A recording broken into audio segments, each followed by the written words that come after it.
the reading of the Alaska flood. Yeah, the good Yanis. Good one. Good one. Of course, you can get a copy of this for yourself, even if you want to read it for free. You can get this for yourself from Iskra Books. Here's our contents. If I Must Die, we got to start us off by Rifat. The Preface, Chapter 1, Zionism and Apartheid in the Long Arc of Liberalism. Chapter 2, Palestine and the Global Intellectual Conjecture, Marxism and Post-Colonialism. Chapter 3, The Politics of Abstract Negativity, a Critique of Slavoj Žižek. Chapter 4, Etain Balabar and the Politics of Impotence. Chapter 5, Philosophy as an Act of Life, Gaza and Anti-Colonial Praxis.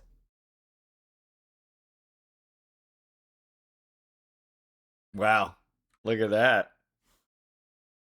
Pretty good choice there for that inside cover. I like that. Yeah, I'm very excited for this Isaac Hate, I gotta say.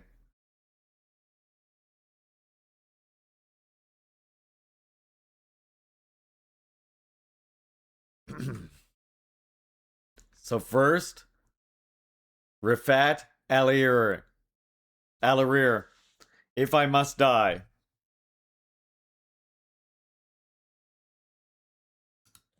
If I must die, you must live. To tell my story. To sell my things. To buy a piece of cloth. And some strings.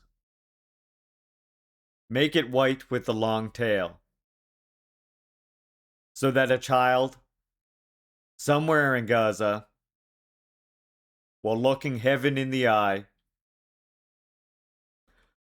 while waiting his dad who left in a blaze, and bid no one farewell, not even to his flesh, not even to himself.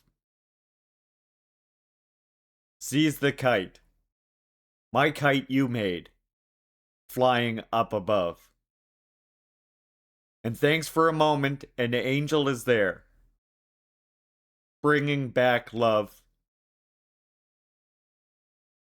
If I must die, let it bring hope. Let it be a tale.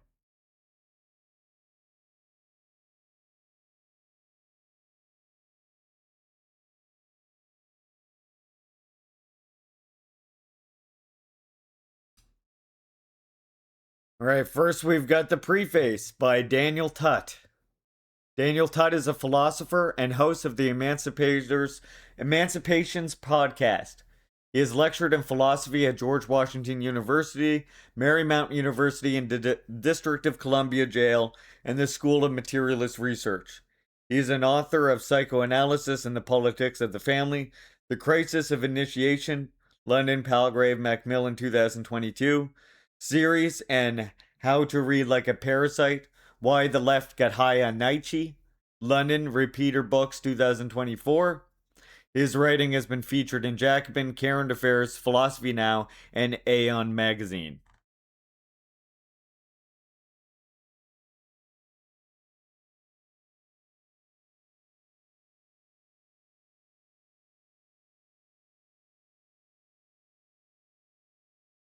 Daniel Tutt. This book does not ask what solidarity with Palestine looks like in abstract.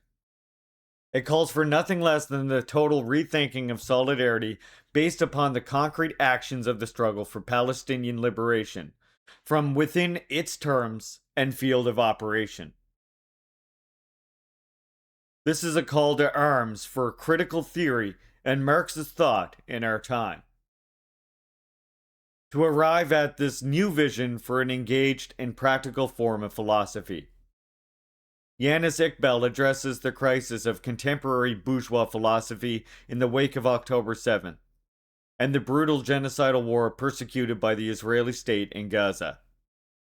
Iqbal diagnoses the pervasive idealism in some of the leading luminaries of today's left, from the exilic and passive detachment of the late Edward Said to the ontological pessimism of Slavoj Žižek and the relativization of nonviolence in Eitin Balaber. Philosophy must not only speak to the histories and the realities that have brought about the generation defining event of October 7th and the genocidal aftermath perpetrated on Gaza by Israel. Philosophers must cultivate the courage to shrug off these frameworks of philosophical idealism. This is not a call to abandon philosophy as an inadequate tool of the master. It is a call to seize these tools and redirect them to the urgent cause of Palestinian freedom and emancipation.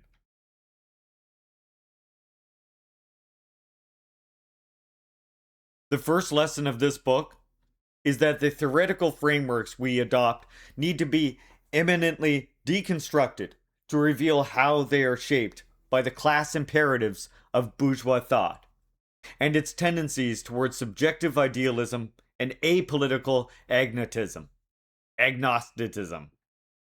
You know, that political centrism. Actually, I like that term because that's what you see with Žižek and the other two, and so many others.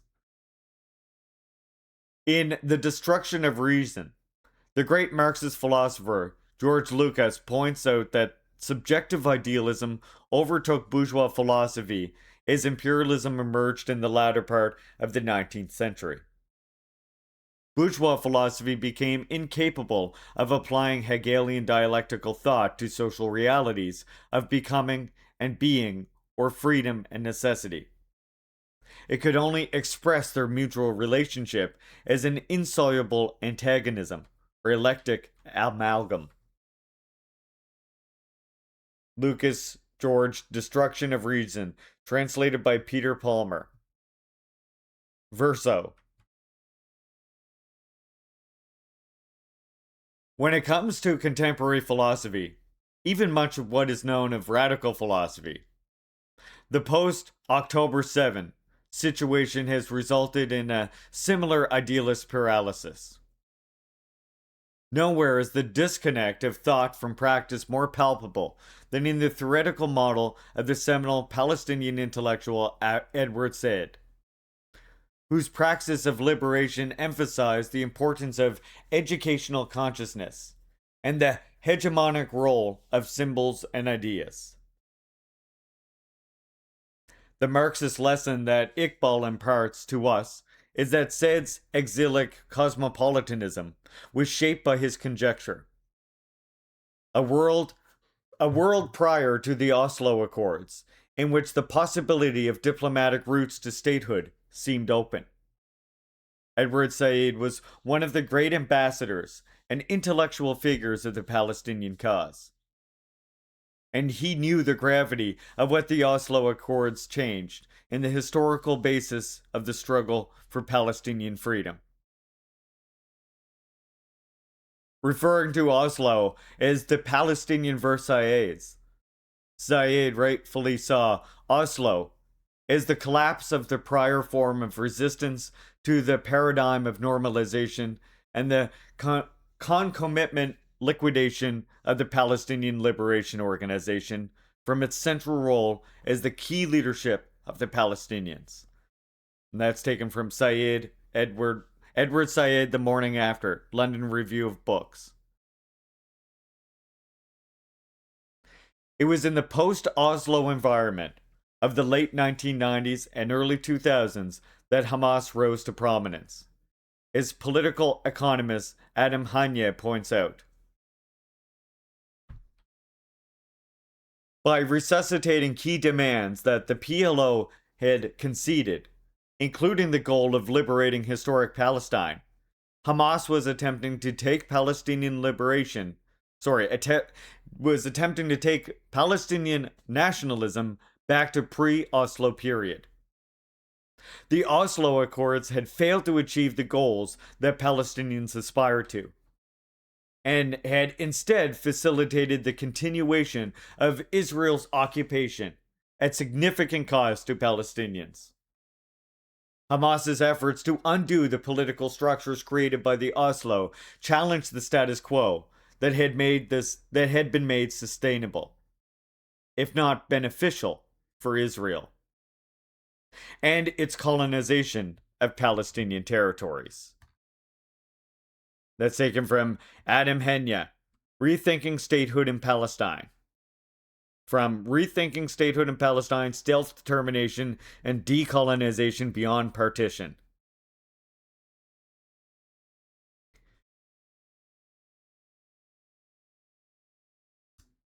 In the wake of the Oslo Accords and the establishment of the Palestinian National Authority in the 1990s, diaspora capital became integral to the development of the new Palestinian economy in the West Bank and the Gaza Strip.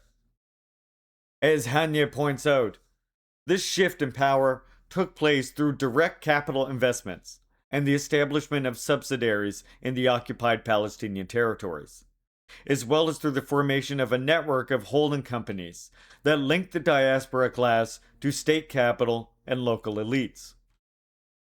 From the same book. Palestine and the colonial mode of production. As a work of Marxist philosophy, Iqbal's book offers a conjunctural analysis of Palestinian occupied territories in the wake of the October 7th Alaska flood, an event that has made visible to the world the brutal policies of extermination, displacement, and erasure that Israel has consistently practiced since its historic dispossession of Palestinians in the Nakba in 1948. To supplement and build off Iqbal's conjectural analysis, I want to introduce an additional analysis of political economy of the Palestinian occupied territories by drawing from the work of the late Lebanese Marxist Mehdi Amel. The first point to note is that the Palestinian occupied territories are both enmeshed in both the wider regional political economy and subjected to settler colonial forms of domination by the Israeli state, which directly controls the land, water, and mobility of the people. The surplus labor of Palestinians is siphoned off into Israel and not permitted to be locally reinvested. According to UNRWA, in 2022, over 80% of individuals in Gaza, 71% of whom are refugees from elsewhere in Palestine, live below the national poverty line, and well over half of them are food insecure, from the United Nations Relief and Works Agency. Palestinians in Gaza and the West Bank, as well as those living in areas occupied in 1948, face what Domenico Lacerda refers to as caste democracy in the model of ancient Athens, which had its foundation in the enslavement of barbarians in the American South through the 1960s, the era of civil rights protest. Lacerda writes that, quote, "The picture Israel presents is clear. Its minority of Israeli Arabs vote, but they are second class in many other ways." That's from Zionism and the Tragedy of the Palestinian People, translated by Roderick Day of Red Sails. Lacerda reminds us that the Arabs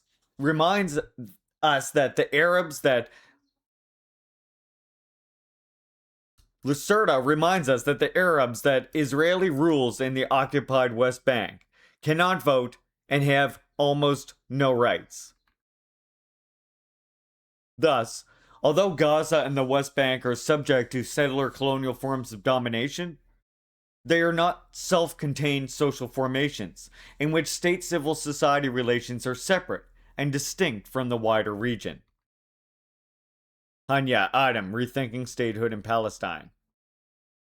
ML develops an important concept of what he names the colonial mode of production, a hybrid mode of overlapping modes of production that both integrates the Palestinians into the regional capitalist order and subjects them to a colonial form of domination that enacts a deeper and more archaic form of subjection.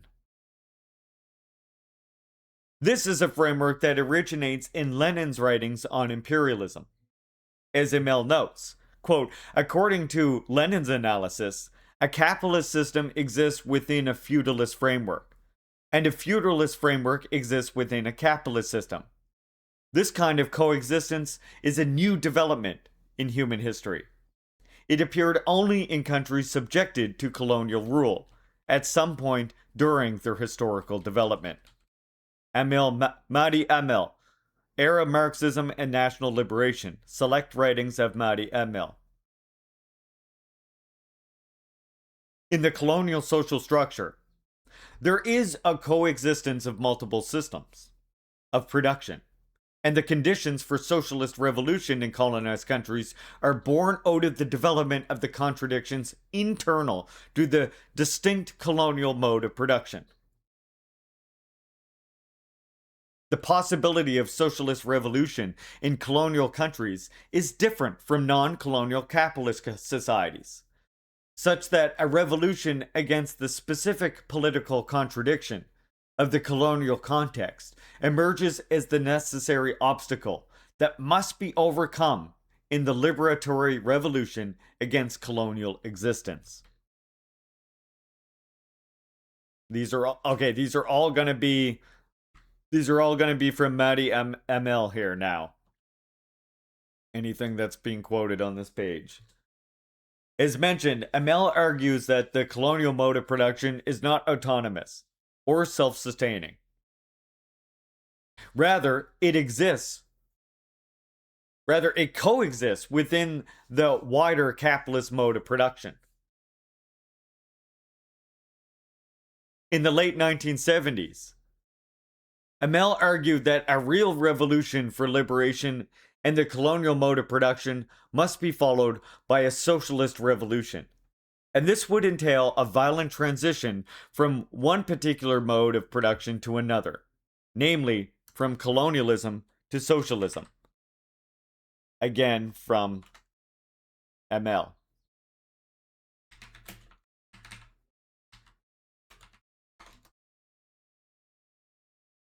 As it relates to Gaza and Palestine, this revolution will inevitably involve violence as a historical confrontation with the founding moment of Palestinian dispossession in 1948 and the Nakba.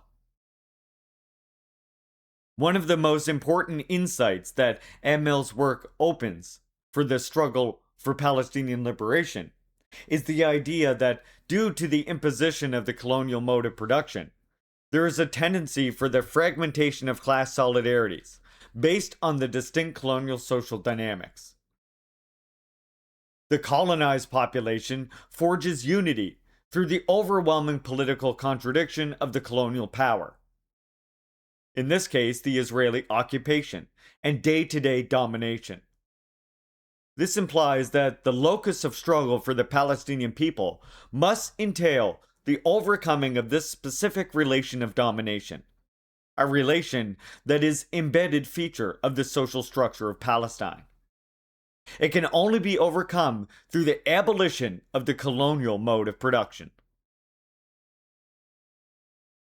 What Emil's analysis of the colonial mode of production allows us to see is the way that anti-colonial violence emerges as a unifying force and tactic, not as an end in and of itself. The hybrid basis of the colonial mode of production does not make class domination fully reducible to the imposition of settler colonial domination. As such, class analysis of Palestinian factions that contend for leadership must be rigorously analyzed and even criticized, including Hamas. While the urgency of the Israeli extermination campaign following October 7, 2023 has shifted priorities to the survival of Palestinian people in the face of extermination,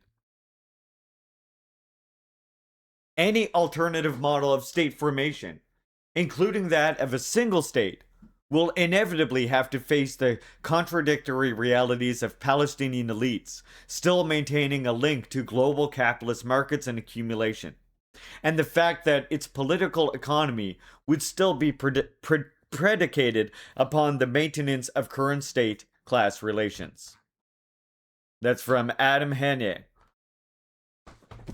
Bugger, quit fighting that. I'm trying to read to people.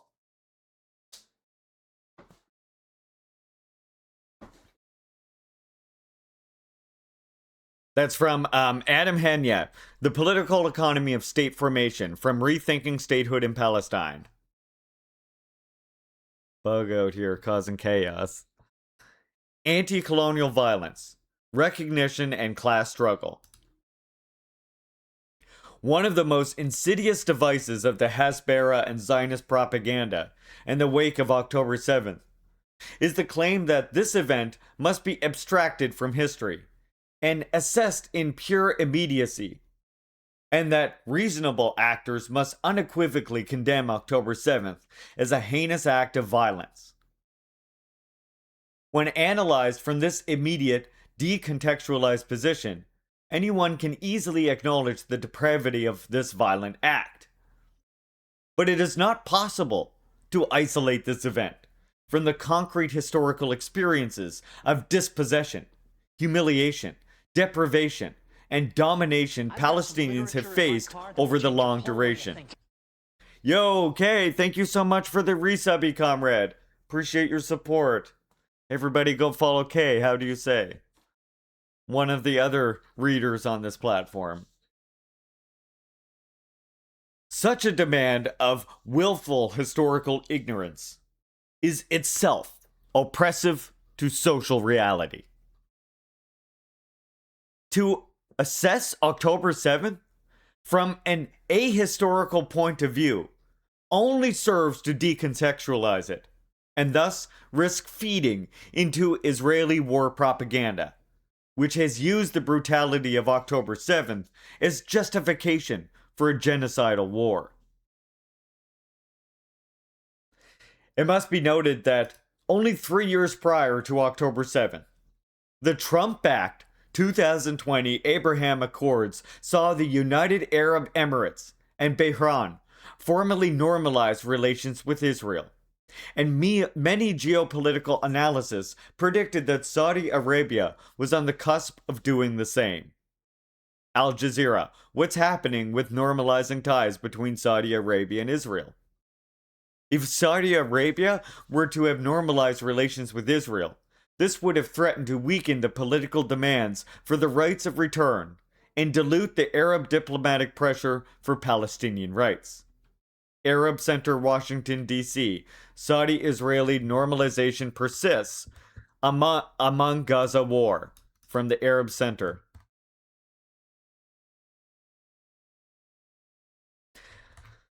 Palestinian resistance to normalization, combined with the unsustainable barbarization of life in Gaza, had reached a boiling point on the eve of October 7th.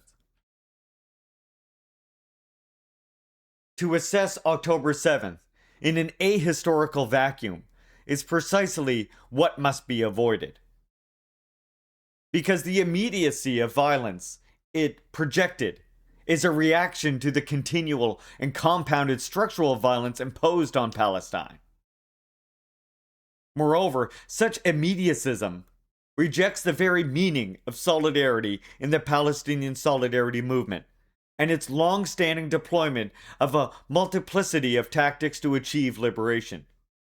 From non-state action, armed violence, strikes, protests, and demonstrations.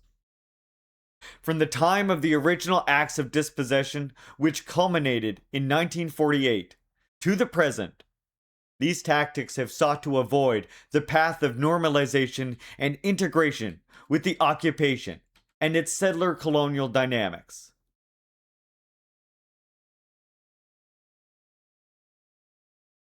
These efforts have also importantly entailed the development of international solidarity through initiatives like the boycott, divestment, and sanctions movement, as well as discipline, diplomatic, and legal avenues. From, again, Adam Henya, Robert Knox, and Rafif Zayeda, resisting racial capital imperialism and race in Palestine, is cited for that. But even when Palestinians pursue legal, diplomatic, and nonviolent means, such as the nonviolent Great March of Return along the Gaza Israel border from 2018 to 2019, they are met with overwhelming violent retaliation. Israel's response to the Great March of Return was to kill 195 Palestinians and injure over 28,000. An indication that any call to decontextualize October 7th as pure barbarity only further obscures the historical reality. Approaching the first anniversary of the Great March of Return protests in Gaza, the monthly humanitarian bulletin from 2019. The source for those numbers. In the immediate aftermath of the Alaska flood on October 7th, the Jewish intellectual and Palestinian advocate Norman Finkelstein called on moral philosophers to weigh in on the historic event.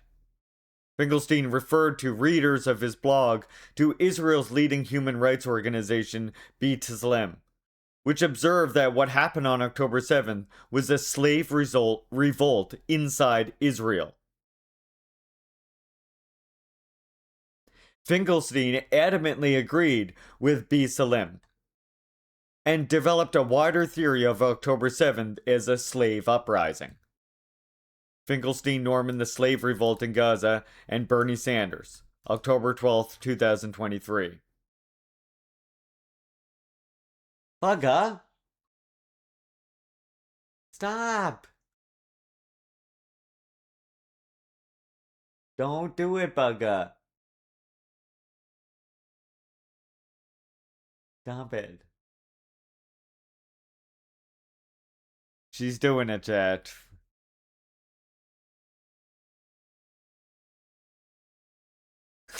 Yeah, now look at the way she's looking. Look at the way she's looking at me now. Look. Bugga. Don't do it. Bug. Bug, please. No.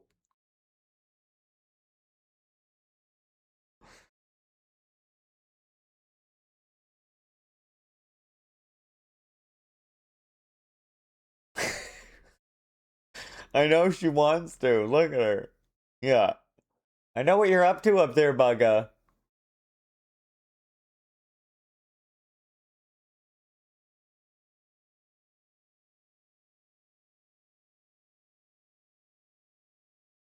I don't know if you can see, but she's got her tongue out right now. You get your tongue out. Why is your tongue out, Bugga? Look, let me see if I can get.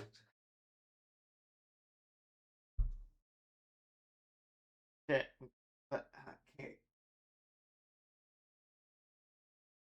You doing, Bugga?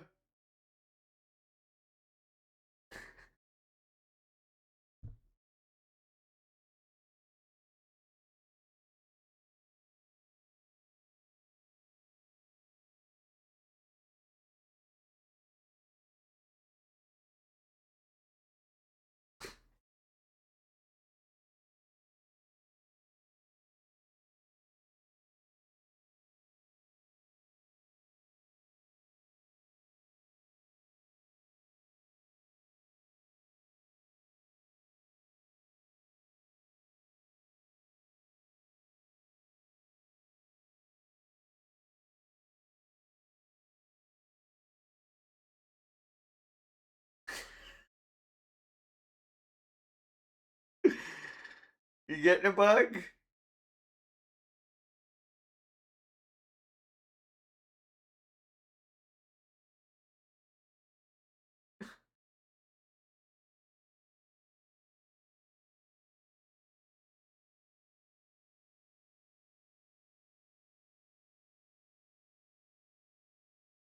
There, I'll leave the camera there.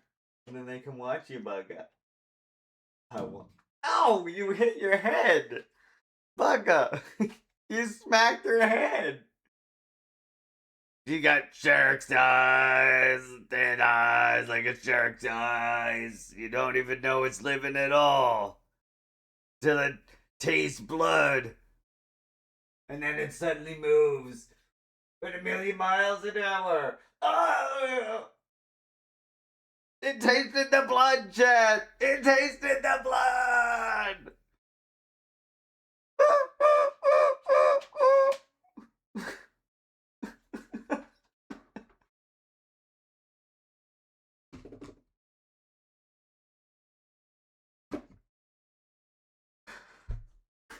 Rebecca?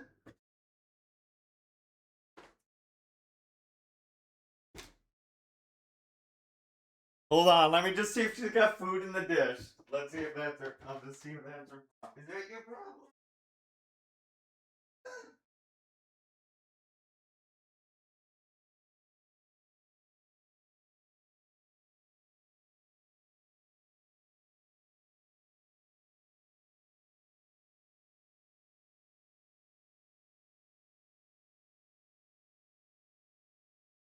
Okay, Chad, I fixed the problem.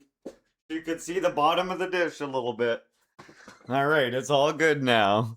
It's all good. We can go back to the read now. I apologize for that little distraction by Bugga. They happen sometimes, even during the readings. It's Bugga Bugga. You see why we call her Bugga Bugga?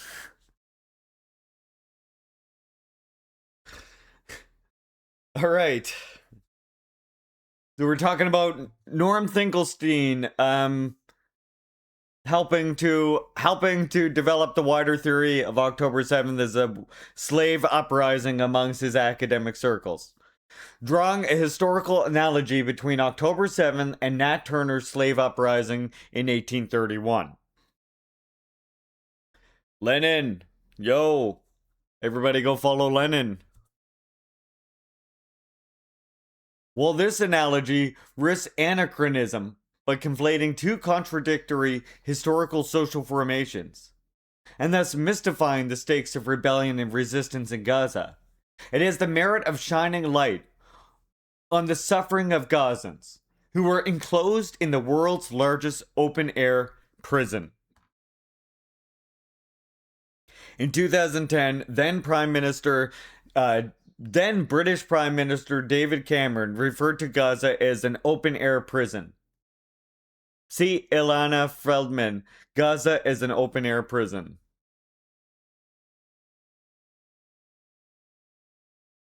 Nat Turner's slave uprising killed nearly 100 whites and led to a massive shift in practices of domination and control of the enslaved population by the Southern enslaving class.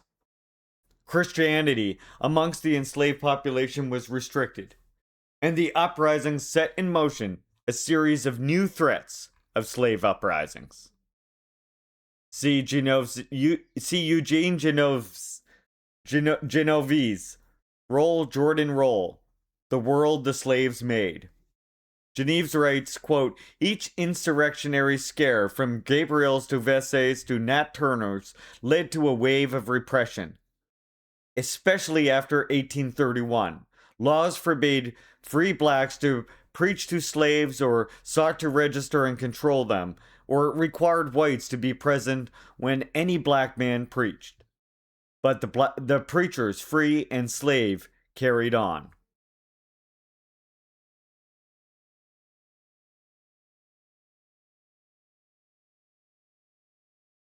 Finkelstein's argument is reminiscent of a wider perspective on slavery that Gramscian historian Eugene Genovese develops in his controversial 1974 work Roll Jordan Roll.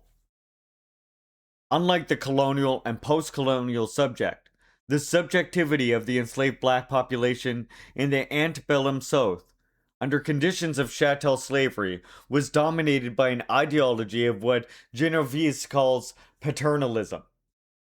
The ideology of paternalism was largely successful, in Genovese's view, in that it sustained obedience to slavery as a mode of production while simultaneously allowing for the development of a degree of reciprocal dependence that afforded the enslaved enough room to develop a culture that would come to defy the wider systems of oppression.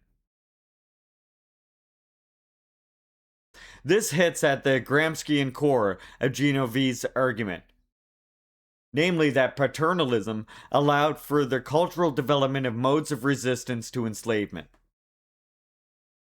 But most of the time, according to Genovese, paternalism was a deterrent to political militancy and resistance.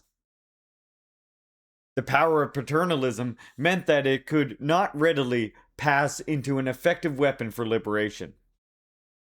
Black leaders, especially the preachers, won loyalty and respect and fought heroically to defend their people.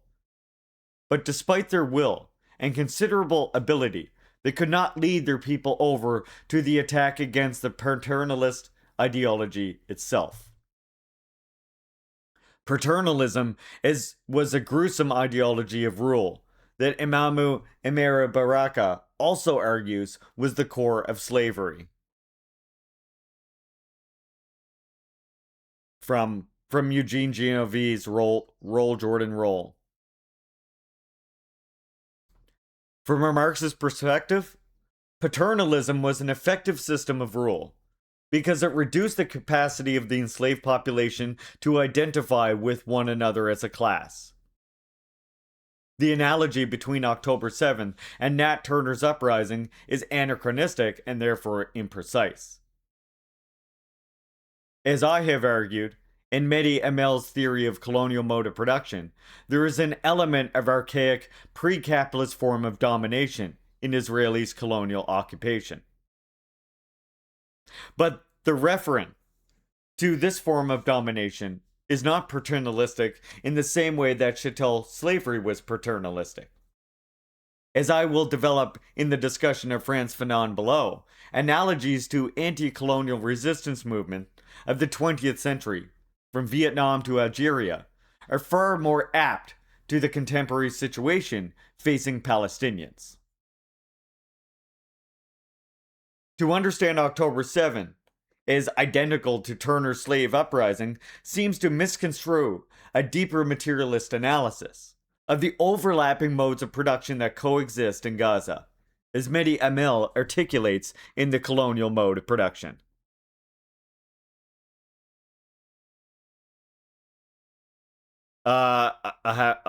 They just described that up here. Hold on. Right here.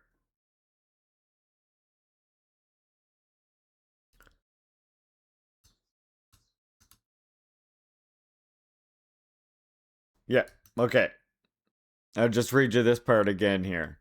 Finkelstein's argument is reminiscent of the wider perspective of slavery. This is the Gramscian. Unlike the colonial and post-colonial subject, the subjectivity of the enslaved black population in the antebellum South under conditions of chattel slavery was dominated by an ideology of what Genovese calls paternalism. The ideology of paternalism was largely successful in that it sustained obedience to slavery.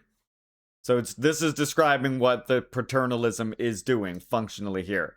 So the paternalism sustains obedience to slavery as a mode of production, while simultaneously allowing for the development of a degree of reciprocal, I have so much trouble with that goddamn word, dependence that afforded the enslaved enough room to develop a culture that would come to defy the wider systems of oppression. Which is, it's also So it's like maintaining a control, maintaining colonial domination over a subject while allowing a certain amount of like cultural expression in order to in order to like further cement that colonial oppression. Reciprocal. Reciprocal. Reciprocal. See, well, now that doesn't sound right at all. Reciprocal?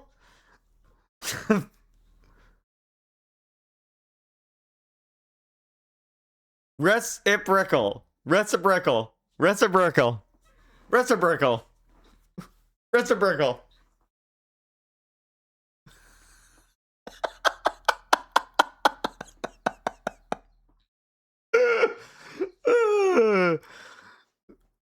Reciprocal. All right. Reciprocal then. It's reciprocal now. Reciprocal. Reciprocal. All right. It's reciprocal, right? That's it. Reciprocal. What's it gonna be? Drugs! That doesn't know what I can pronounce and what I can't pronounce. So this differs from the Project of Israel because it's purely genocidal? No. They're saying, I mean, he's just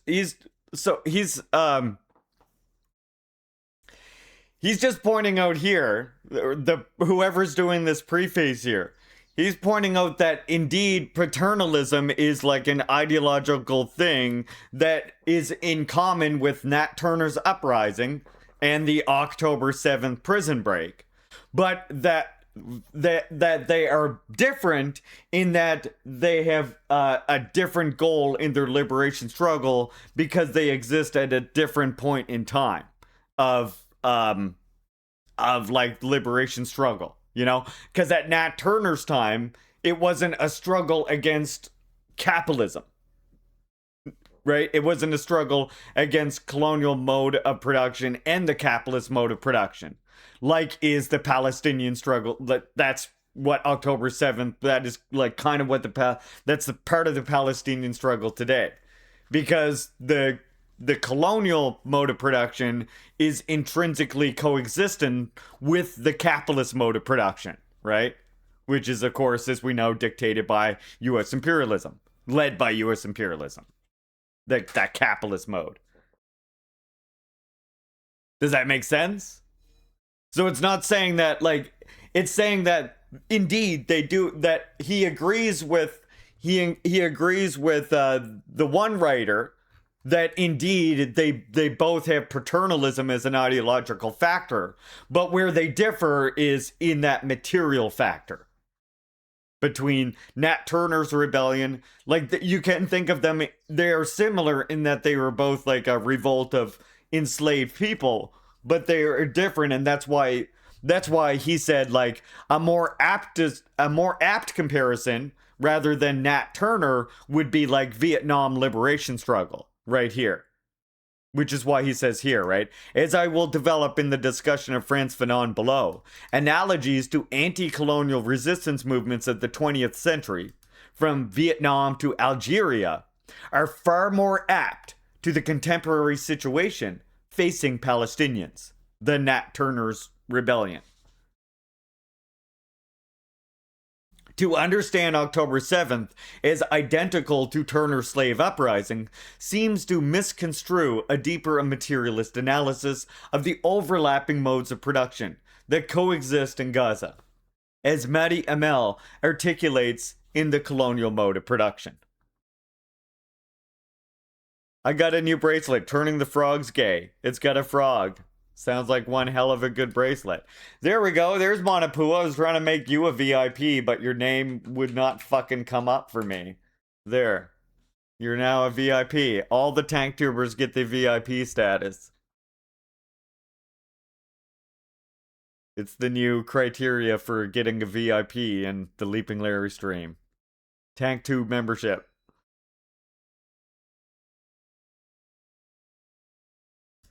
Despite this confusions. liberal. Oh, Liberal, liberal, liberal, liberal, liberal, liberal, liberal, liberal. Happy fun, la la la. Human smuggling fentanyl. Ronaldo. Happy fun, la la la. Human smuggling fentanyl gas. Liberal. Thank you, Ronaldo. Welcome in. Happy fun. Happy fun, la la la. Human smuggling fentanyl gas. Happy fun, la la la. Human smuggling fentanyl gas. You just finished reading. Nice, nice, nice. Who sings this when they're by themselves? I know I do. I know I do. Way too much. More than I would like to admit. You just finished reading. That's awesome. That's awesome. Got to page 42. Hell yeah. Well, welcome in. We're reading ourselves here.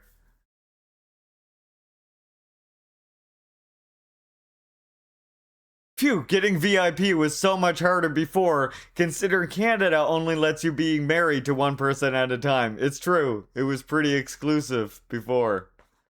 We've loosened the criteria a bit to tank tube membership. So we're reading right here, comrades. Those of you who are just joining in, we're reading The Sword in the Neck, an analysis of Alaska flood from a Marxist perspective. So far, I'm loving this. I think this is great, and we haven't even gotten to the real author yet. We're just on the foreword.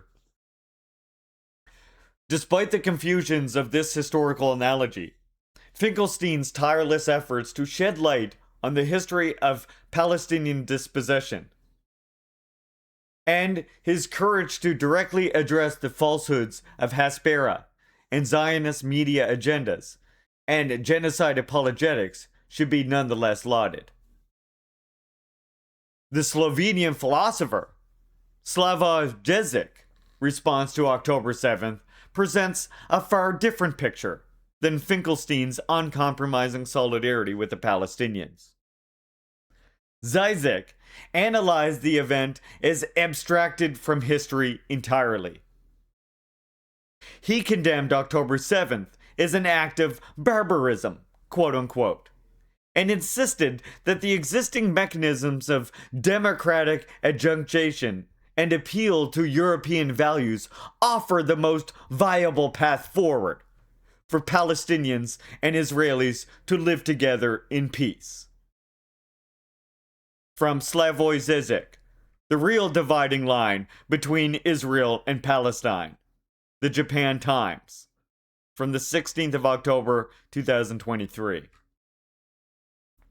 Žižek rejected the long-standing demands of the Palestinian Solidarity Movement for resistance to normalization, which calls out the current democratic mechanisms as inadequate for the achievement of true freedom for Palestinians. Contra Žižek, it is not possible within the post-Oslo, post-Arabian Accords environment for both parties to converse on the basis of knowledge from their mutual lack. That's Slavoj Žižek, Israel-Palestine conflict. Who is to blame? New Statesman, October 9th, 2023.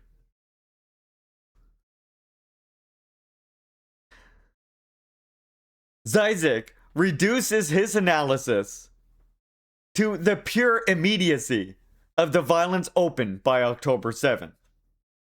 And this prevents him from considering how the violence of October 7th can be learned from, not passively celebrated in some nihilist fashion, but seriously understood as an act of total desperation that also entails a strategic decision in the face of a totally dire political situation.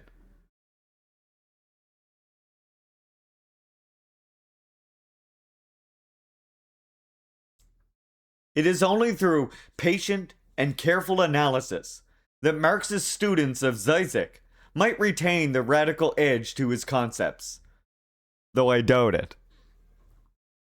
Let's take his concept of the political act, a theory rooted in Lacanian psychoanalysis.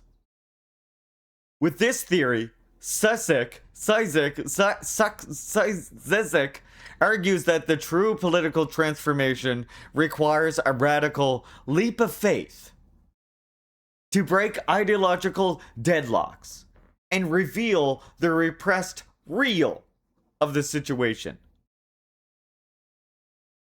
In his 2001 book, Did Somebody Say Totalitarianism?, the radical act is applied to moments in which politics opens a real, quote-unquote, beyond liberal democracy and its managed choices.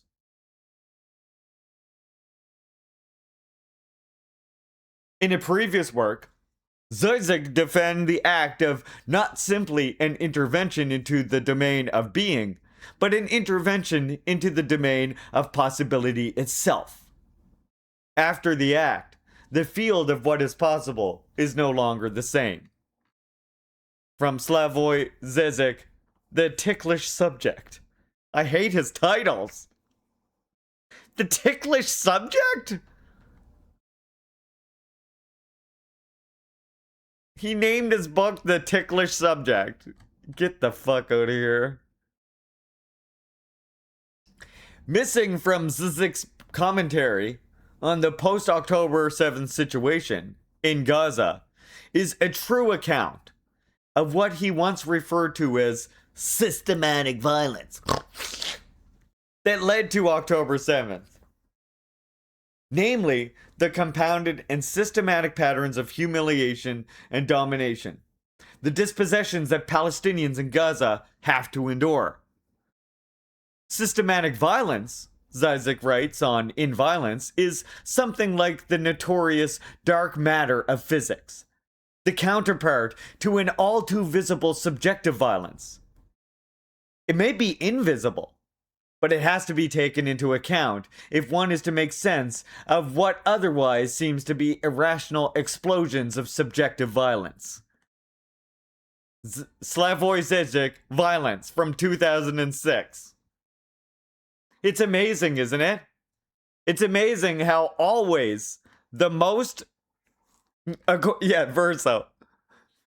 It's amazing though, isn't it? How the always these opportunists, like Zizek, like, well, this is, to be fair, this is not taking him seriously. This is ripping Zizek apart. But you have to rip Zizek apart because even though you can't take him critically, even though you can't take him seriously, unfortunately, much of the academic world, in a sense, does. And this is like the world that Gabriel Rockhill is like fighting a noble battle against currently, in a sense, using the spirit of Domenico Lacerda. And what's interesting, or what he's showing here, is how previous works of Zizek, of course, have that nuanced opinion of violence, right? But then as soon as it comes to the question of October 7th, Zizek throws that out the window. This is the thing with opportunism. Because it ends up being self-serving, whether they mean to or not, it ends up leading them into contradictions and making them turncoat. Like Trotsky, for example, right? That's why that happens, because of opportunism. It might be the most well-meaning opportunism in the world, but opportunism is still harmful opportunism, no matter how you slice it. Which is why we must identify it and protect ourselves against it. Zizek's idealism in the face of October 7th is unfortunate. However, it is essential to note how the dynamics of class struggle tend to force philosophers into conformity with bourgeois pressures and imperatives. In his book on Kant, Self-Censorship and Compromise in Kant's Political Thought, Domenico Lacerda shows how Immanuel Kant initially generated his concept of universalism in direct support for Robespierre and the Jacobins in the French Revolution. But over time, ruling class pressure forced Kant to self-censor his concepts of universalism, and thus practical commitment seemed to lose the concrete linkage to political struggle and gradually became overridden with abstractions. So, see, that's actually saying exactly what I just said a minute ago, which we have to understand opportunism not as a moral problem, right? This is what you comrades have to understand. And this is why we can work with people and we have to learn how to, for lack of a better term, we have to learn how to use people who are opportunists, but you have them work with us for something that benefits the revolution. This is something that Marxists have to learn to do. And too many Marxists in the West, before they start to get organized, they think that our job is to just simply isolate ourselves from all of those people. It can't ever be that, because we can't ever move people that way. That's why it's very important to understand this opportunism comes from the restriction of social pressures and like other psychological pressures around the person. And not necessarily not think of it as this cartoonish, oh, it's just them being insidious. They don't want revolution. They don't want things to get better. And I'm not just talking about Zizek here, but I'm just talking in general, right? Zizek represents a particular trend of thought here. And so we just have to understand opportunism for what it is. Because while to quote Lenin, do not trust the liberals, they will betray you. We have to learn how to use the liberals in order to strengthen and grow revolutionary struggle even further.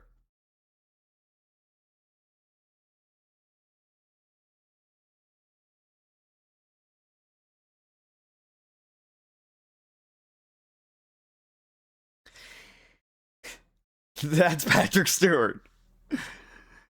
In what is likely the most powerful chapter of this book, Chapter 3, The Politics of Abstract Negativity, a critique of Slavoj Zizek, Iqbal argues that Zizek's idealism can be traced to the invariant philosophical system of abstract negativity that imposes prescriptions upon political processes instead of learning from them.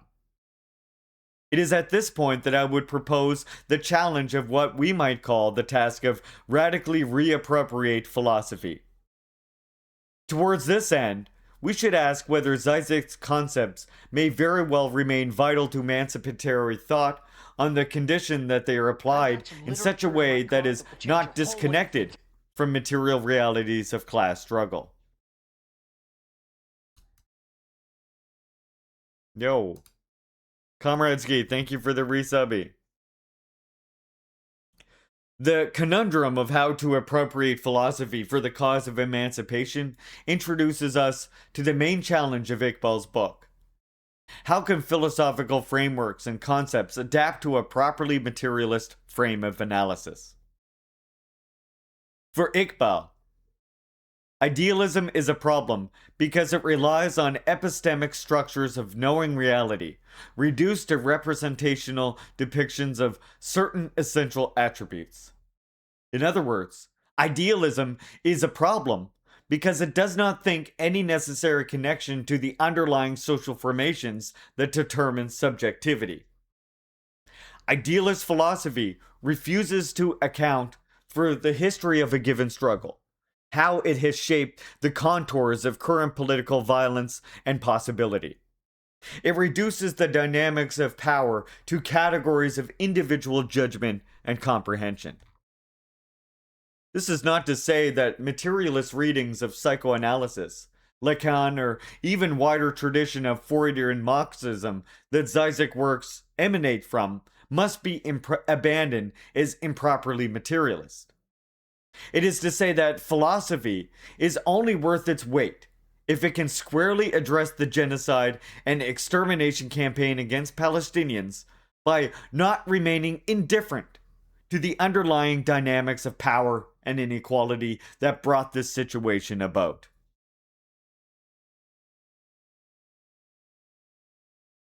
Freud is not material. No, but that's not what it's saying.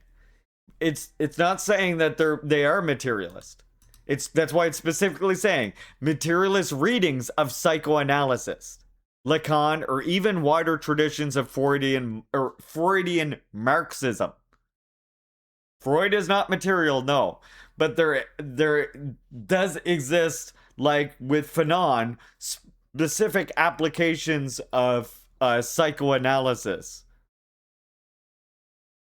using Marxism, which is widely considered to be very much in line with Marxism by most people who consider themselves Marxist that have studied Fanon.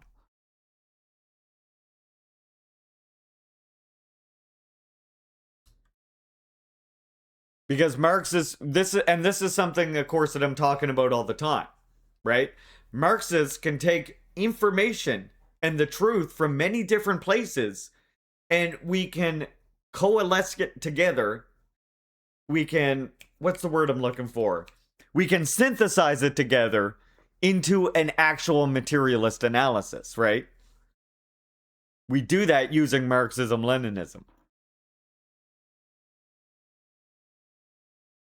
Marxism contra post colonialism.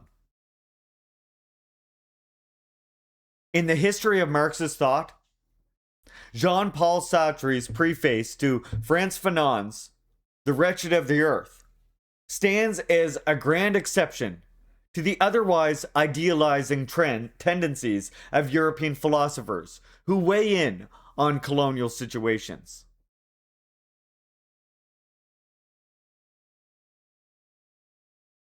In no uncertain terms, Sartre argues that Fanon is correct in his wider diagnosis and prescription that anti-colonial violence is necessary for rehumanizing both the colonized and the colonizer. Specifically, Sartre endorsed the Fanonian view that the national struggle requires a concrete class analysis with the peasantry and the lumpen proletariat. Sartre, Jean Paul, preface to Fanon, France, Jean Paul Sartre. The way they do that keeps throwing me off. Jean Paul Sartre, preface to Fanon, Wretched of the Earth, translated by Richard Philcox. But importantly, Sartre did not go so far as to embrace the socialist position that a new mode of production needs to be established in the anti-colonial sequence. Sartre articulates Fanon's position on anti-colonial violence as a necessary force, writing that, quote, in a time of helplessness, murderous rampage is the collective unconsciousness of the colonized. Same work, Jean-Paul Sartre. The introduction to Frantz Fanon's Wretched of the Earth. At issue is another act of radical reappropriation of bourgeois philosophy. Namely, the Hegelian idea of the struggle for recognition as developed in the phenomenology of spirit is the core dynamic involved in anti-colonial violence. We only become who we are by radically negating what others have done to us. Where's Hegel's big dialectics when you need him? What? It is only through an act of decolonization that the mythic violence that is already embedded in the status quo itself can become dislodged. But Sartre's position on anti-colonial violence is not without its limitations. As Domenico Lacerda has pointed out, Sartre's support is not fully in line with Fanon.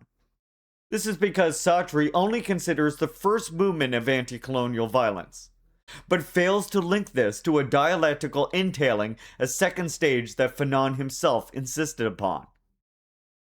Namely, that anti-colonial violence is predicated on the development of economic infrastructure and the harnessing of productive capabilities.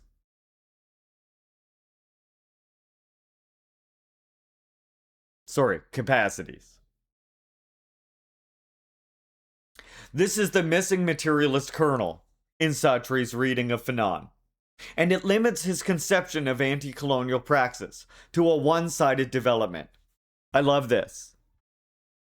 I love this because I've always thought that about the Fanon preface. So it's interesting actually reading this right now. Sorry, I'm simultaneously having my mind blown while I'm thinking about this because that is the version of Fanon's Wretched of the Earth that I read. So I'm just like parsing what I'm reading here because that it's yeah. I mean, of course, Sartre's reading of Fanon is lacking that Marxist-Leninist basis, but it's just yeah, that's important because it does like recenter how radical Fanon's use of psychoanalysis is in understanding materialism, and how in doing so, Fanon never strays away from centering the Marxist Leninist materialist analysis of history.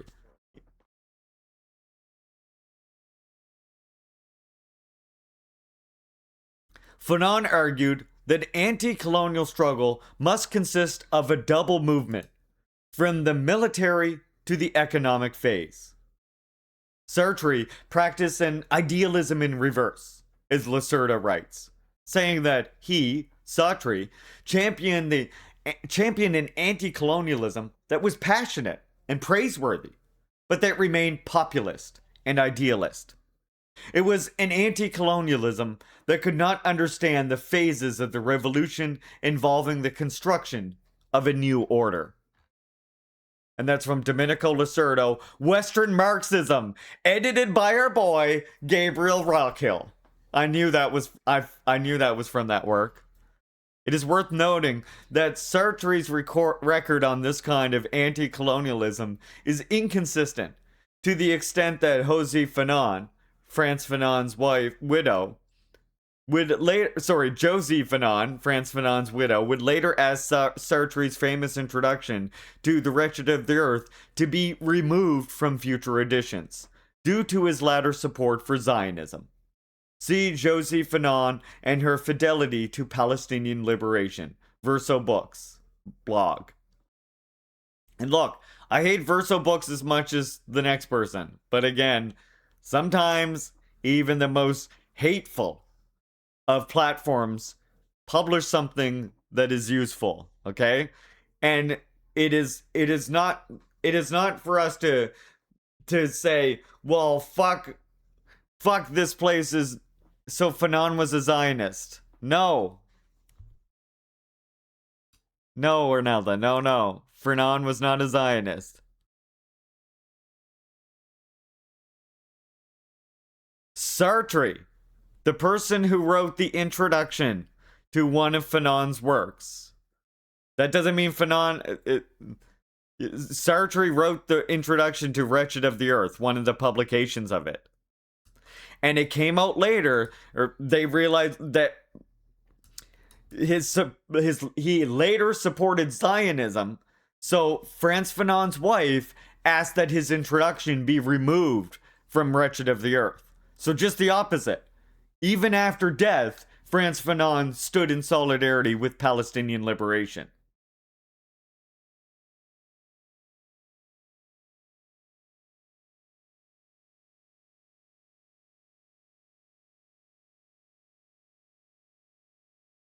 But yeah, I kind of recognize that wording there. This, by the way, is a very good book. I like that Domenico Lacerdo is being mentioned in here because lots more communists need to read Domenico Lacerdo. And this here is extremely good book, Western Marxism. It's kind of in a way the preface to his original book, The Paid Pipers of Western Marxism.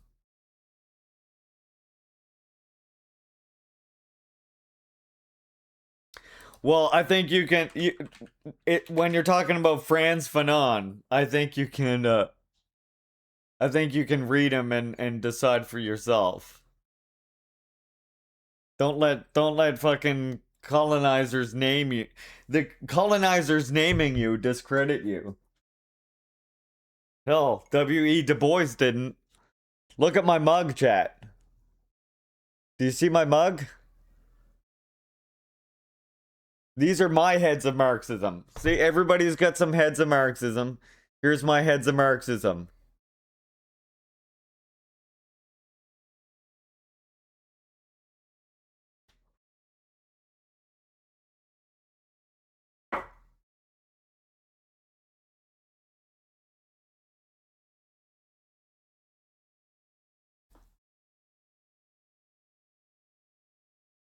Unlike many post-colonial forms of praxis that have liquidated an emphasis on class struggle and the necessary movement to a revolution in the mode of production following anti-colonial violence, Fanon maintained that the anti-colonial path must necessarily lead to socialism or barbarism. Put simply, Fanon must be defended as an anti-colonial Marxist. And Iqbal approaches Marxism in a similar way. Fanon's socialism is very much in line with the sort of Marxism that Iqbal applies to post-October 7th world. In Iqbal's framework, Marxism is not as an ideological or programmatic label, but a creative method that allows the mapping out of contradictions. And this leads to a politico-theoretical openness, which is maintained through the pursuit of a determined practical line, which is what we're doing here in the West, figuring it out. And you can't do that running PR for Democrats, right? You can only do that. You can only figure out how to apply Marxism to our specific conditions by getting in parties and meeting and spending 90% of your time meeting with each other, talking with each other, getting yourselves educated, and figuring out how to distribute those resources, right? That's why I'm saying, that's why I say, and look, that's why I'm saying, what am I saying? That's why I'm saying Tank Tube has a different mission, right? This is why we did make Tank Tube, in a sense, a very strict. Some literature in my car. Frozen Basalt, thank you so much for the Prime. But this is why we made Tank Tube kind of like, I have a process of being involved with it. This is why we are quite strict on the ideological situation of the various people that we're going to be considering for Tank Tube, right? And if you do apply and you are rejected from Tank Tube, it's not to like anything against you. It's not even to say that you can't work with creators in Tank Tube, right? You could, the possibility, it doesn't like shut out any possibility of collaboration. But it's simply to recognize that we're trying to build a different political discussion. Because even right now, if we go on any like other Twitch politics stream, right?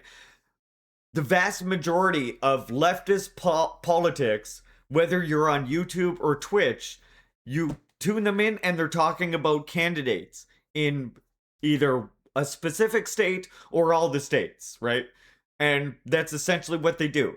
They spend a lot of time talking about this or that progressive Democrat or insurgent Democrat or this specific independent that's not connected to any party. They spend a lot of time talking about elections and stuff like that. And that's fine. That's what they do, right? But what I'm saying is, I'm not even disparaging that. I'm just saying that there is such a plethora of that kind of content on here that we want to make sure that we don't water Tank Tube down with any of that. And that what sets Tank Tube apart is that we really have a focus instead on international geopolitics. And when we talk about local politics, when we talk about anything to do with elections, it's from a Marxist-Leninist materialist lens. And that's kind of like, that's what we want. That's how we want Tank Tube to be set apart from other teams on YouTube. Or other teams on Twitch, I mean. So that's why we kind of have like a strict process of, if you apply, we'll have the other ambassadors will spend time watching your stream or watching your content. I've got some literature in my car that will change your whole and then way of thinking. and then decide from there. Yo, Lennon Smash. Thank you so much for the Prime subby. Appreciate that. Thank you, thank you, thank you. Yeah, and again, it's not to exclude that we wouldn't like collaborate with other content creators or anything like that. It's just to make sure that TankTube, whenever you tune into one of them, you're not having this time spent on um talking about like bourgeois electoralism or just electoralism in general, whatever, however you want to call it. And I'm not doing it's not a means of splitting the left or something like that. It's just because we're so invisible on here. And when any one of us starts to talk critically about democratic socialism or anarchism or anything like that, we get accused of being, ACP or being like nationalist or like, take some other accusation or platitude or whatever, right? We like espousing the positions we do and make us not only a target and unpopular with the powers that be, but also with many of our friends on the left who don't like it when we take like when we take a certain position of understanding NATO to be the aggressor in the conflict between Ukraine and Russia, for example, which is really conflict between NATO and Russia. Something like for example, just as an example. And so it's a way for us to come together and like offer this unified team for the channel, but also a way to kind of protect each other so that we can be like, well, look, that we're not ACP. We're aligned on these facts, right? We're against ACP. It's like another layer of building each other up, Yeah, Lennon was literally doxxed by a big time streamer. I mean, myself as well. I was banned because of a partner that doesn't even have partner like that doesn't even get the partner numbers anymore. He just tuned in one day and decided that he didn't like me gaming. So he started started a hate campaign against me. Oh yeah, on his description on Twitch, I was like listed as the number one villain of all time. Essentially, I was the number one villain on all of Twitch, and everybody must avoid the Leaping Larry stream because I was a red fast fucking whatever the fuck. And as a result of that, people mass reported my hammer and sickle bit badges, which got me banned for a year on here. Comrades are stronger together. And that's the other logic behind TankTube as well. Yeah, that's a streamer, by the way, that went from being an Oblivion streamer, an Elder Scroll streamer, to being a goddamn spooky streamer. Like they were like a paranormal streamer who went around burning sage as like a settler, and then they became a Trotskyist for a week and attacked me. Who's like been a communist for like whatever 10 years or whatever, talking about this shit, accusing me of being fucking like the Stalinist. I excuse Chinese imperialism and all of this other shit. It was wow, what a time to be on Twitch. You all missed it. You missed it. Yeah, back when I wasn't being indigenous enough. My content wasn't indigenous enough. Well, it's a gray area because political symbols can be a gray area for Twitch. So yeah, it can be a little bit of a gray area. Lennon Smash here, another member of TankTube. Get in there. Taxi's He got doxxed. Why is there a hype train happening out of nowhere? Fucking Dell, Twitch. Boys, I got the Swayze Express. Lennon Smash here, another it's ridiculous. So, Lennon Smash, another TankTuber right here in chat, Lennon was fucking doxed by this Israeli genocidal apologist, right? Literally, like, attempts at doxing him by this genocidal Israeli apologist guy who's also in the Offspring music video. So, and as a result of that, you can imagine how much larger their community is on Twitch than Lennon's. Yeah, the pretty fly for a white guy came after Lennon. The guy from that music video. Yeah, that's a true story. That's a true story, Alberta Socialist. Lennon Smash somehow attracted the ire of the guy from the music video, pretty fly for a white guy, the white guy from it, attracted his ire. His community harassed Lennon Smash for like a week, and tried to dox him and shit like that. They were like getting his post office down the street or something, and then Lennon got banned for a year before I did.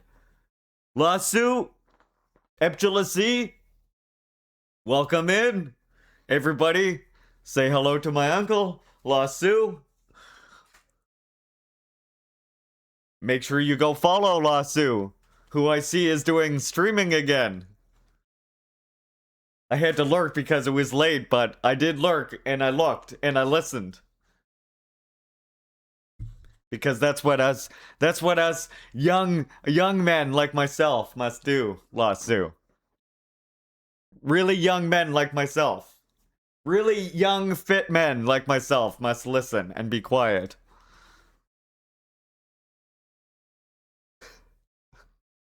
Spiritually 24. No fun is a command on Laney stream.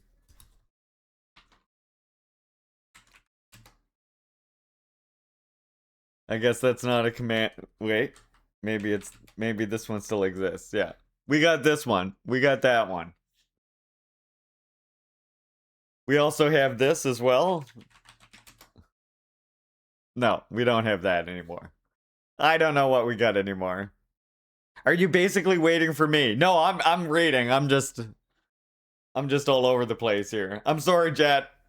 Okay, I'll continue reading. It's just that this is such a good book. We ain't there. Okay, good. After I read this, I was gonna watch the Radhika Desai talk about Russia. And then after that, we'll probably be good. This is just so good because, like, yeah, you gotta read Domenico Lacerda. Alright, I'll continue. Unlike many post-colonial forms of praxis that have liquidated an emphasis on class struggle and the necessary movement to a revolution in the mode of production following anti-colonial violence, Fanon maintained that the anti-colonial path must necessarily lead to socialism or barbarism. I will always take time out to listen to you, Uncle. You know this. Put simply, Fanon must be defended as an anti-colonial Marxist, and Iqbal approaches Marxism in a similar way. Fanon's socialism is very much in line with the sort of Marxism that Iqbal applies to post-October 7th world. In Iqbal's framework, Marxism is not an ideological or programmatic label, but a creative method. A creative method that allows the mapping out of contradictions. And this leads to a politico-theoretical openness, which is maintained through the pursuit of a determined practical line. Kim Il-sung is smiling right now at that part. Post-colonialism is far afield from Marxism in this regard, as it tends to revel in the amnesiac celebration of oppositional discourse. As Homi Bhabha stated in his more recent foreword to The Wretched of the Earth, quote, "The choice for the colonial subject is not that between socialism and capitalism, but of decompartmentalism of the colonial predicament.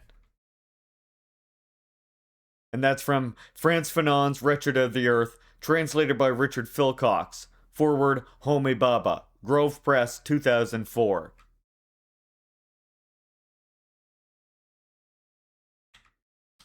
I mean, I think I'm streaming over there right now still. Says I am. We are left with one question. Which Fanon?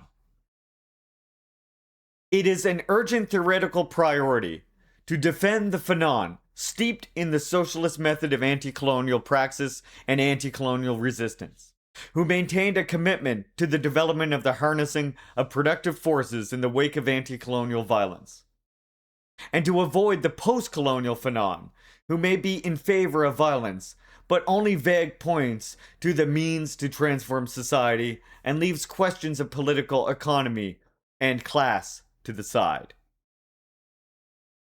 Oh yeah, it does that sometimes, Mana. Its API is shit over there. Fanon's revolutionary thought should not be relegated to the 20th century. Indeed, Fanon speaks to the Palestinian liberation struggle today.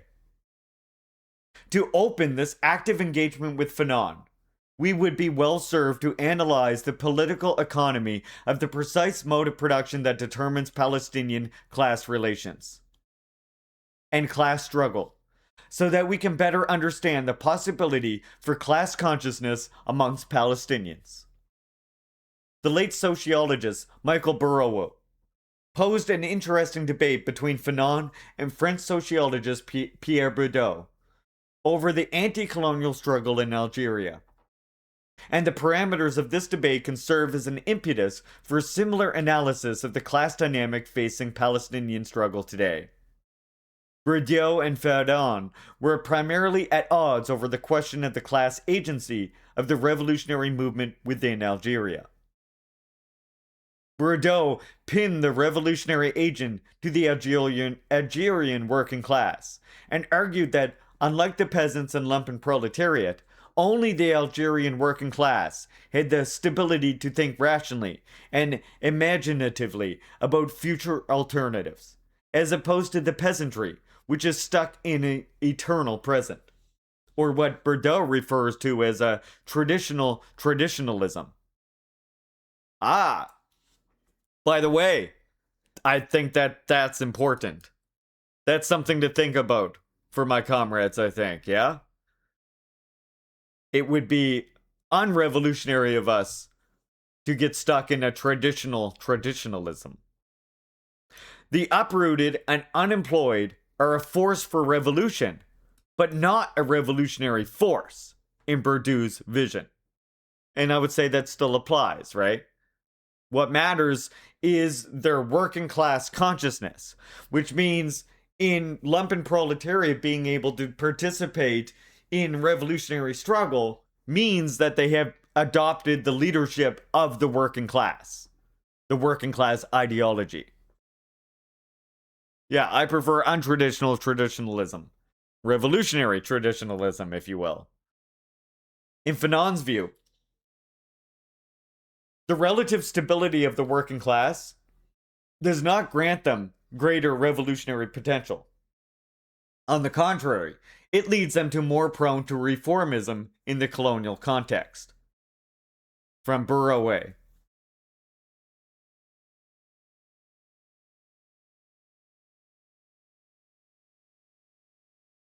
Wait, I would have to say when it comes to indigenous cultures that would not apply. What do you mean? There's a difference between preserving and updating indigenous cultures and developing them along in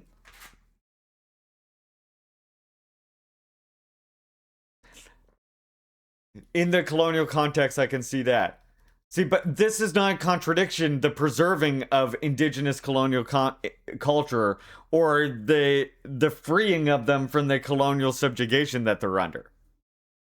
What it's doing is it is against using traditions, which compradors in our own community do, Lasso, using traditions in order to justify not actually fighting against colonialism. Exactly. Exactly. Which is so that's what I'm saying. So this does not apply to us revolutionaries. But this traditionalism does apply, unfortunately, to some people in our communities, who I'm sure you have encountered many times. Yes, all our cultures have adapted as a whole, but there's many people in our communities that try to maladapt our culture and try to excuse the fucking Canadian colonial state using our own cultures as a way to do that. As a weapon against their own people sometimes.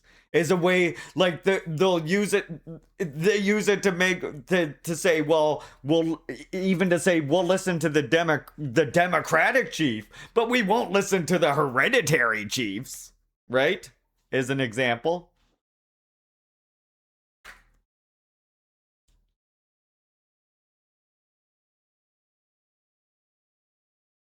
It's like me, right? It's like if I'm not being like if I'm taking what our traditional struggles have been, the like injecting of humor into the anti-colonial struggle. If I don't take like our culture and then like update it with the modern experience of us today, and then mix that with Marxism, like then I feel like I'm not people, many of people, even especially in the settler section, will say, oh, suddenly I'm not making content that's indigenous enough. You know what I mean, Sue? And then to them, I say, well, my Indian name, it's Larry. The only time an eagle walks when it's too full of shit to fly. You catch my drift?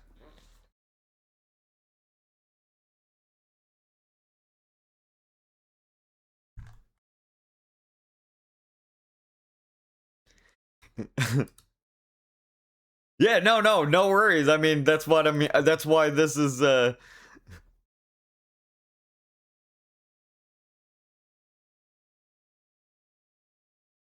That's why I'm here to. That's why I'm here to, interact with Chad.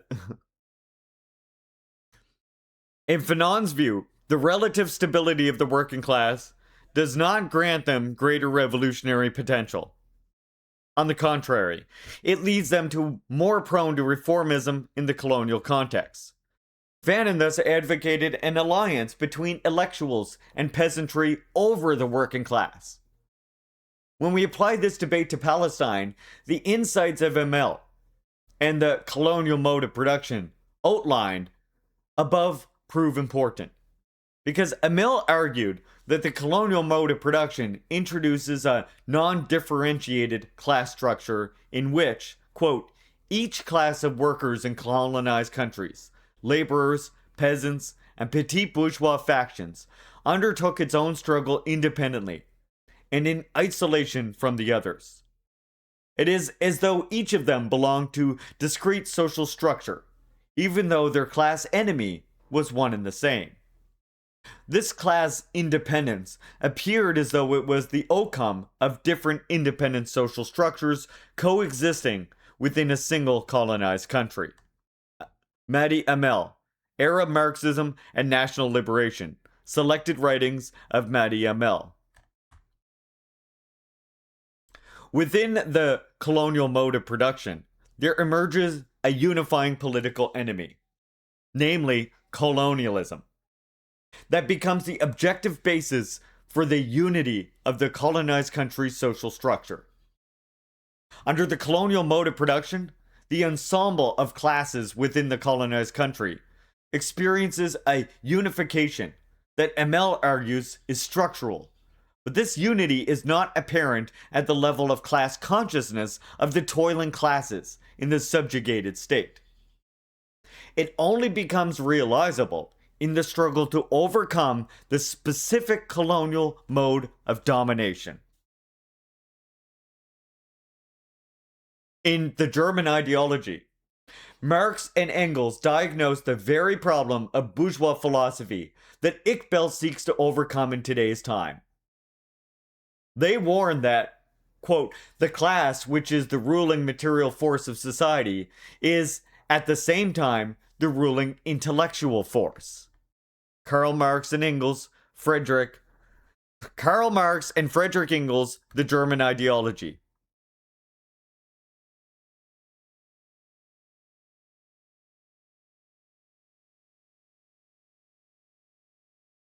And with this radical insight, call upon philosophers to adopt critical class analysis, or risk their ideas being subsumed into the status quo.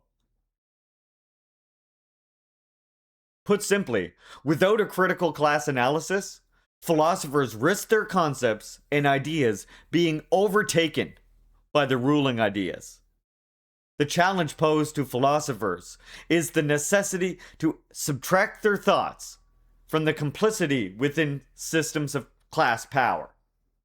And they argue that this subtraction is achieved by placing philosophy at the service of the class struggle.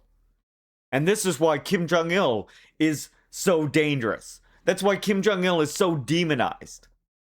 I seriously think that that's what he's literally the spearhead target of such demonization because of being the architect of Juche as a philosophy.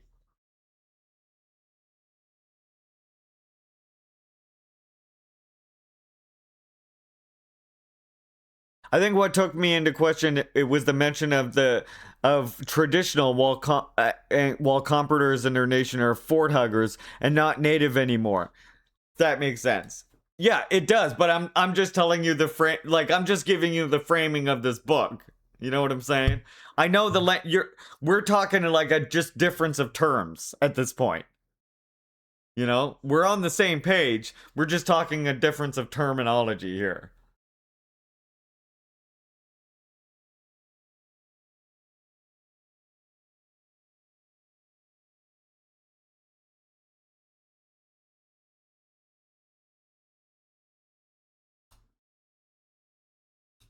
Like I mean what I mean one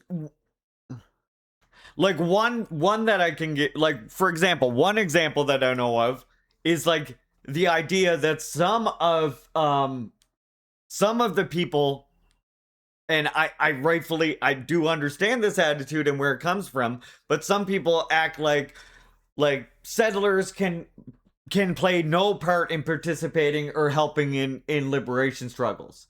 And if they accept the leadership of those fighting for land back and liberation, then they absolutely can participate in that. Is like for one example of an analysis coming from these people who I would consider they mean it in the most well-meaning way, but they become traditionalists in a way that is harmful to our liberation struggle because they just want to cut ourselves off. They don't want us. They don't want like they don't want us to materially realize liberation because any attempt at trying to realize it is like not good enough, you know? If we fight in the legal realm, well then we're giving then we're giving credence to the existing colonial body, you know? Or if we do it illegally, then we're being barbaric or we're being unruly, right? Like there's no good way to go about it. You just got to go back to the past, right? And that's the thing that we can't do. And there is people that are very well-meaning that want revolution, that want liberation, that are unfortunately trapped with this idea, you know? And I'm talking about in our own communities here, right? Like in colonized communities themselves, there's these people who like and again, I rightfully understand that they're very frustrated with the world that we find ourselves in. But unfortunately, we cannot go back to the past. We have to go forward. We have to defeat fucking Charles and Trump all at the same time, you know what I mean?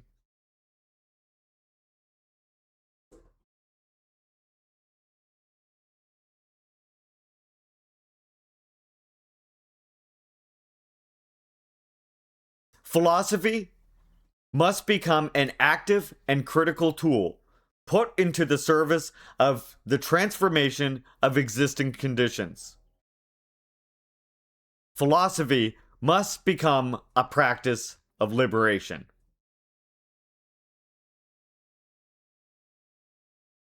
Exactly, Sue. And that's why it's like for me, you know, I will work with whatever comrades, with whatever friends are willing to stand on our side and fight for actual liberation, right?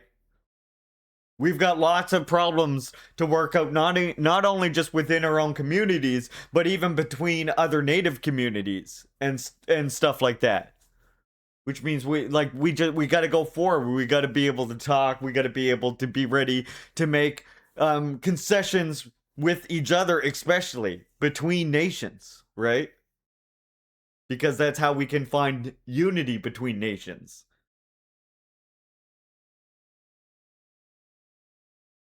The extermination campaign waged against Gaza by the Israeli state must be engaged by philosophers as a terrain of proletarian struggle and emancipation. Building off of Marx and Engels' critique of philosophy, Lucas once remarked that the proletariat is the first oppressed class in history that has been capable of countering the oppressor's philosophy with an independent and a higher worldview of its own. Iqbal's The Sword and the Neck is a militant call for philosophy to rethink categories of history, territory, memory, and struggle. Not from a position of exile, melancholy, or despair, but from an active and engaged perspective. Iqbal reminds us that the standpoint of resistance to extermination in Gaza is indeed the site where the production of new regimes of knowledge emerges. This is a new lesson for our time, but it is grounded in an old tradition of thought. A tradition that instructs us that freedom cannot be awarded, conceded, or given according to maturity. Freedom can only be taken. This is what the revolutionary tradition opens.